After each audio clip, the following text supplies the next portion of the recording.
You're listening to The Loop, a podcast by Mosaic Church. The goal? To know Jesus a little better so we can live like him a little more. And now, here's today's host, Brandon Connor. Hey everybody, I want to welcome you guys back to another episode of The Loop. Today is a very special day in the podcast studio here at Mosaic because I have a special guest with me. Now, I want to say I've had a lot of special guests with me in the studio over the course of the years, but this is my favorite guest of all time. Hey, Dad. Hey, buddy. How are you? I'm good. Yes, in the studio with me today is my own son, Samuel Connor. I want to spend some time with him today just talking about God's call on his life. And so as a lot of you know, Sam has been called to go do missions work in Lima, Peru for the next couple of years. And so we're so excited, but we wanted to take some time today just to tell the story and just really introduce Mosaic to what God is doing all over the world to reach more and more people with the good news of Jesus Christ. And so, Sam, I just want to start by telling the story because there are a lot of people who have heard just a little segment of the story, but they've never heard the whole story. And so I want to start there. Okay, so I think it was December. You were home from South Alabama and you were here on Christmas break. And it was late one afternoon, and you were cooking in the kitchen, and you called me on the phone, and you said, Dad, you need to come home. We need to have a really important conversation. Now, I'm going to be honest with you, okay? When a dad hears that from his freshman in college, that's a scary conversation that you're walking into. And so I was like, oh, no, man. Like, has he screwed something up? Is he failing out of college? Did he make a bad decision? And so I roll into the house. No idea what to expect. And you said to me, you said, Dad, I felt like God was telling me that I needed to get down on my knees and pray about my future. You even said, God never tells me to do that. And so I felt like I better do that. And so you got down on your knees and you started praying about your future. And then as you were praying, you said to me that you had a vision.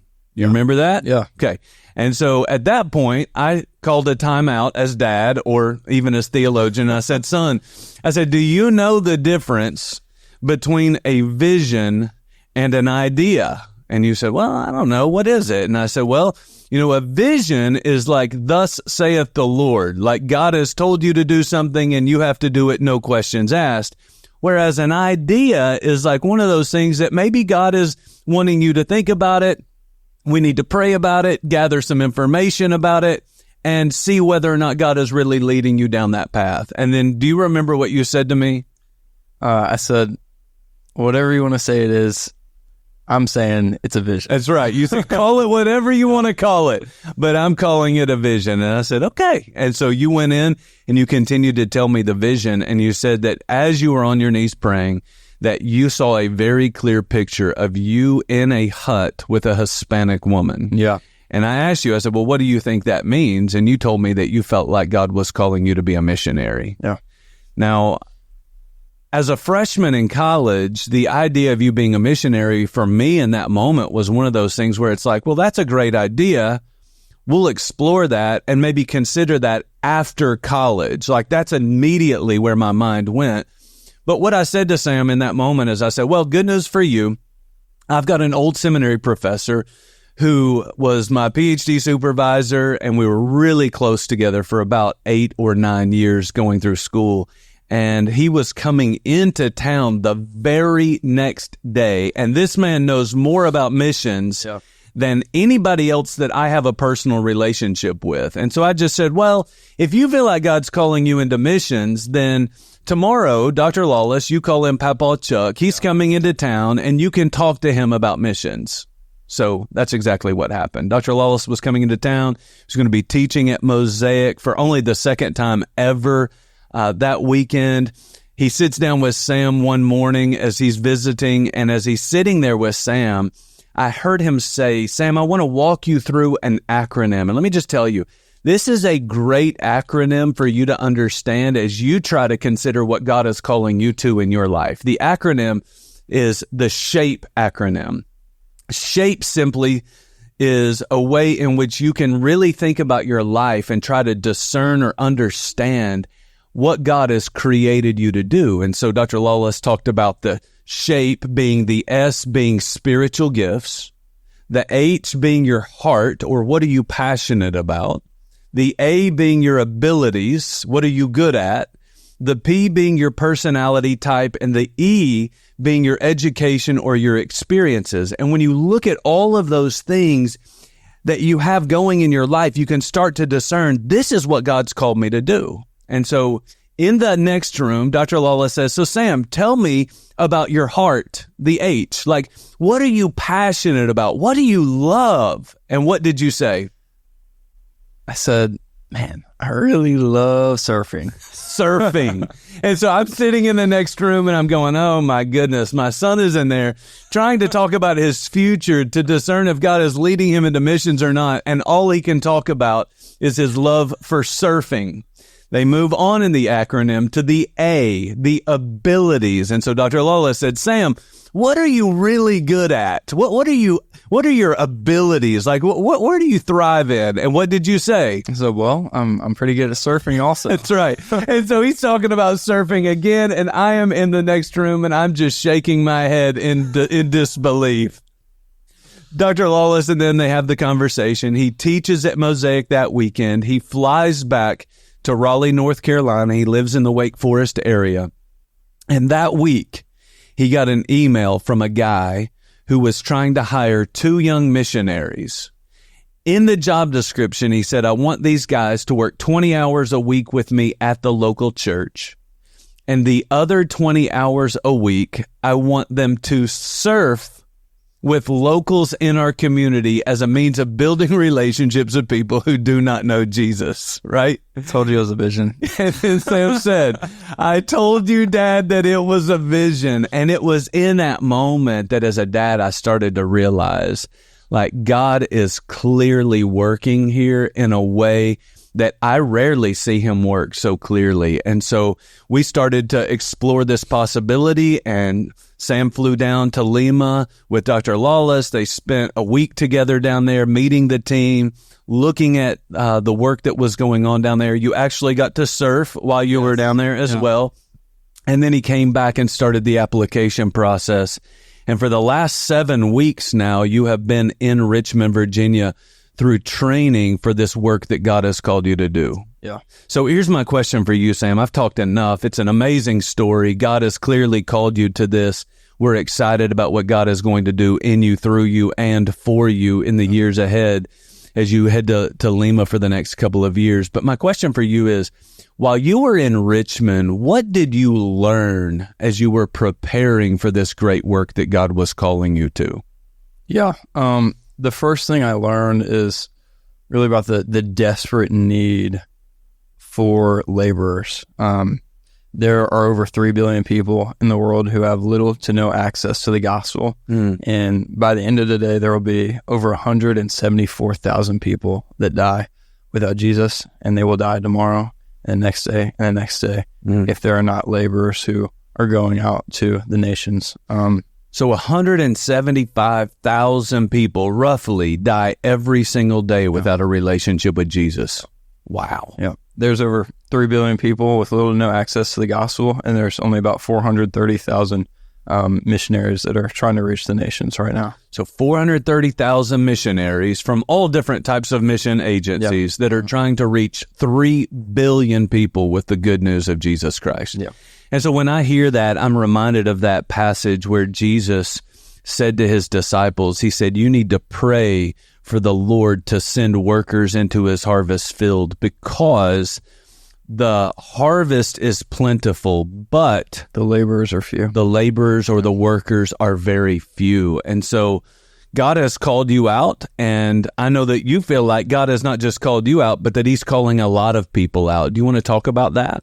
Yeah. I think in Matthew 28:18-20, we see that, the Lord has commanded us to go to the nations. There are some people that are called to the nations, but I really do believe that every single person as a follower of Jesus is commanded to make disciples where they are at, to baptize them in the name of the Father, the Son, and of the Holy Spirit, and to teach them to obey all that Jesus has commanded. That's right. And so when Jesus was talking about that, I mean, he gave very specific geographical boundaries. He said, some of you are going to be called to Jerusalem, some to Judea, some to Samaria, and some to the far corners of the earth. And so Jesus was so ambitious that he was literally going after the entire world. God has a heart for people from all nations, all tongues, all tribes. He wants to see them to come to saving knowledge of Jesus Christ. And so he's calling people out. And for all of us who are watching this podcast, if you're a follower of Jesus, he's called you to go. Yeah.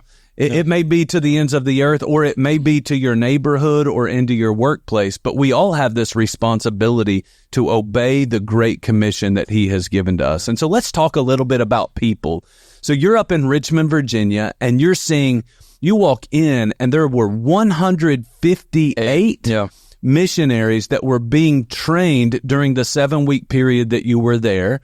And that is more than this mission agency has trained in the last 10 years. And so it was a really big group of people for them. 158. Tell me about those 158 people. Are they all young college students who feel like God's calling them, or was it a different group of people? Yeah. So there are people that are single men and women in their early 20s, just like me. Okay. And then you see young couples with no kids.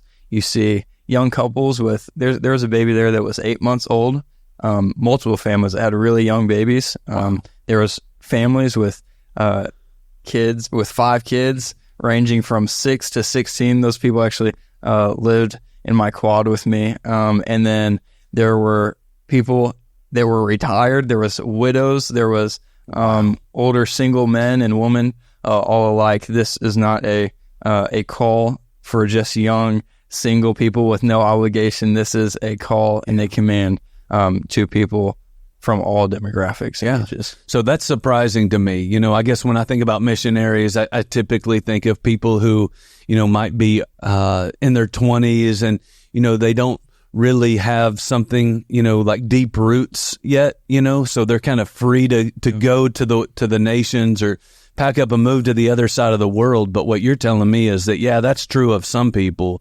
But there are other people who have established families, like large families, and they're packing up the entire family, and they are moving to the other side of the world to tell people about Jesus. And there are some people who are even late in life, and they're going to spend the final years of their life, or at least some of the final years of their life, taking the good news of Jesus to the ends of the world. Yeah, when I think of those older people, it just inspires me so much when we look at Abram was 75 years old when God said, you know what? It's time for something new. I'm changing your name from Abram to Abraham, and you're going to be a father of many nations. Man, I really do believe that there are people, even in our community, from those demographics, from all ages, that the Lord is calling to the nations. Yeah.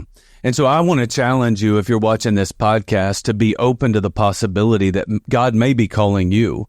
But for some of you, you're in your late teens, like Sam, early 20s, and this is not a season of your life to waste your life sowing your wild oats and having a good time.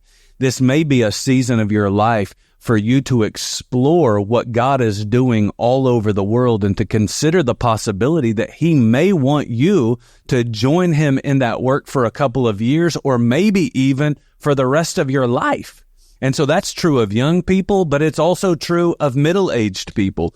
One of the things that has surprised me as we've been walking this road as a family is that there are some people in the world who are called to missions, and they are literally leaving their life in America to take the good news of Jesus to the ends of the earth. But there are others who are leveraging their careers to go take the message of Jesus to the ends of the earth. And so let me explain what I mean.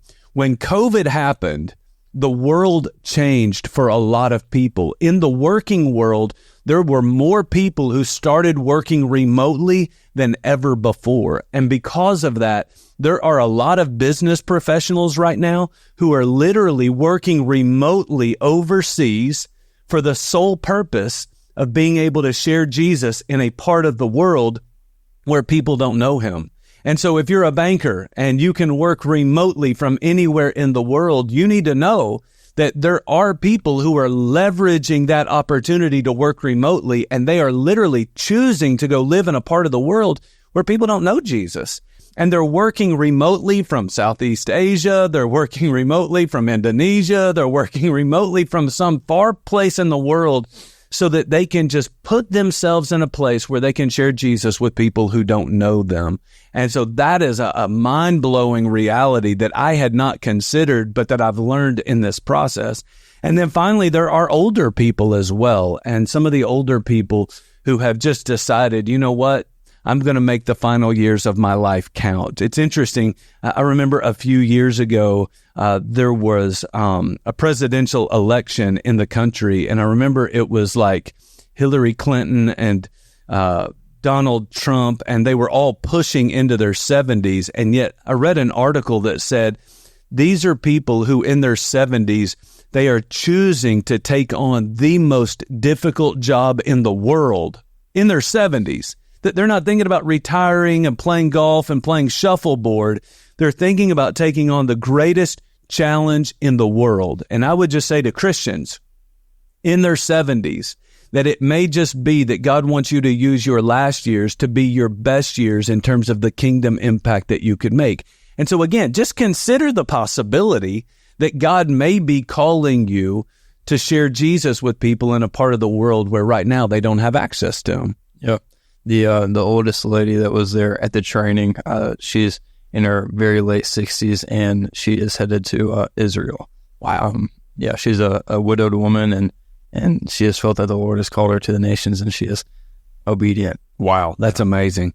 So let's talk about, like, what do these people do? Okay, so like we're kind of at least planting the seed that God may want to call people of all ages of life. What do these people do when they go? Is it like, well, I got to learn the language and start a church and be a pastor, or is there more to it than that? Yeah, so there is an end goal of the missionary. It is that we are making disciples and we are teaching them to obey, and we're equipping them to fulfill the Great Commission themselves. Mm-hmm. But before that, there is a platform. So for me, surfing is my platform. Okay. For other people, they'll be working with college students. There are other people who are in healthcare. There are other people who teach English. Yeah, who are teaching English. There's all sorts of different platforms. There's even people who are going in on business visas and who are working with businesses to help raise the businesses up, to make them profitable. But at the end of the day, we all have one goal in mind, and that is to make disciples. And I think that's so important for people to understand, because I do believe that, like, when people think about a missionary, they kind of think about a professional Christian that's kind of like a pastor in a tribal context. Yeah. And yet what I've learned in all of this is that that's not really true. Like, there are some people who just go overseas and they do healthcare. And as they're doing healthcare with patients, it creates a platform to have a conversation about Jesus. In fact, I don't know if you've seen this, but on TV, there are these commercials for what's called mercy ships. Have you ever seen this? Mm-mm. Mercy ships are literally old cruise ships that have been transformed into floating hospitals and surgery rooms. And they take these cruise ships into different parts of the world, and these people board these cruise ships and they get the health care that they need. And it gives these doctors and these nurses and these anesthesiologists opportunities to share the good news of Jesus with people who are getting free health care on mercy ships. So healthcare is a platform. Teaching English is a platform. Surfing is a platform. I even met one girl that was a friend of Sam's, and she was going to be doing some kind of micro business. And so basically what that was is there are a lot of women in this particular community who are really good at like knitting and weaving, but they don't know how to turn that into a profit so that they can help take care of their family financially. And so this person's job as a kind of business-minded person was to go into that community and work with these people to figure out, how do we take these man-made, handmade goods and turn them into a profit so that we can take care of our families and our children. And so it's not vocational ministry in the way that a lot of us think of it. It really is God saying, we're going to create all kinds of platforms for people to naturally build relationships, share Jesus, baptize people in the name of Jesus, teach people what Jesus commanded, and then ultimately reproducing that work themselves. Yeah, we consider a criteria to exit to partnership as, okay, these people have local ownership and they're able to do all that Jesus has commanded, and they're able to mobilize and to equip other people to do the same thing. That is what we consider good to exit to another partnership. Yeah. And so in summary, I would just say the need is great. Yeah. God is calling all kinds of people from all stages of life into this very important work. And if you really want God to do more in you and through you and for you, this is a great opportunity for you to experience that. But like I said in a previous message, in order to see God show up, you have to be willing to step out. You've got to be willing to step out in faith and explore what God's doing. And so, listen, I'm not encouraging everyone to quit their jobs and just go show up in a foreign land and start telling people about Jesus. This is a process. But for you, maybe the process starts by just praying about it. Maybe the process starts for you by taking a 1-week trip like Sam did earlier in the year to say, I just want to see what God's doing in the world and give God an opportunity to call me to this important kind of work. Or maybe the opportunity for you begins by actually contacting a missions agency and exploring this possibility. But God is calling a lot of people to this great work. And we want you to just consider the possibility that maybe He's even calling you. Now, parting shot before I let you guys go on the podcast. And this one's selfish of me, but accuse me of being selfish. It's okay. People have said worse things about me than that. I want to ask everybody who is watching this podcast to be praying for my son. And if you are willing to be praying for Sam in this work, we have these prayer cards that are going to be available at the Connect desk here at Mosaic in the Ocean Springs campus for the next several weeks. And I imagine we can even put them out at the Harrison County campus as well. And so if you are committed to praying for Sam and the work that God is calling him to, then I want to ask you to pick up one of these cards. I know this. A lot of times I want to pray for people, but out of sight, out of mind, and I just forget about it. And so by putting this on your refrigerator or keeping it in your Bible, I believe that God will prompt you to remember Sam and the work that God has called him to, and then you can spend time praying for him, and we would really, really appreciate that. Sam, any parting shots before we let him go? Yeah, man, I would just say that, man, this is what the Lord has commanded. I could imagine with the amount of lostness that there are people watching this right now who are called to the nations, and, no doubt, and just be obedient in prayer, and the Lord will provide. Seek first the kingdom, and all will be added. And I promise we you are made this. for this. I promise you this. God's plan for your life is way better than your plan for your life, and so be open to the possibility. If He calls you to go, go. Thank you guys so much for joining us for this episode of The Loop. We hope to see you again very soon. You've been listening to The Loop, a podcast by Mosaic Church. For more information, visit us online at mosaicgc.com.